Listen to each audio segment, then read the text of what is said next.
کیا آپ جانتے ہیں کہ ڈائبٹیز آپ کی اسکن کو خاموشی سے نقصان پہنچا رہی ہے اور آپ کو پتہ بھی نہیں چل رہا؟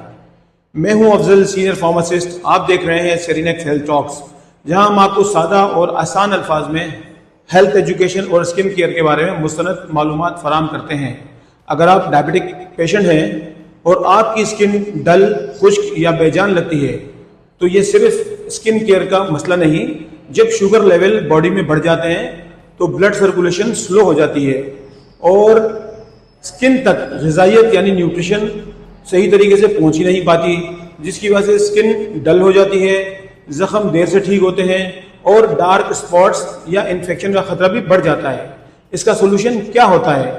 اگر آپ اپنی اسکن اور ہیلتھ دونوں کو بہتر بنانا چاہتے ہیں تو شوگر کو کنٹرول کریں، زیادہ سے زیادہ پانی پئیں، روزانہ موئسچرائزر استعمال کریں، واک کو اپنی روٹین کا معمول بنا لیں۔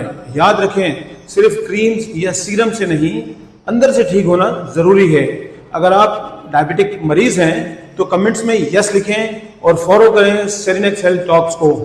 اپنی صحت کا بہت خیال رکھیں ورنہ یہ نقصان آہستہ آہستہ بڑھتا جائے گا۔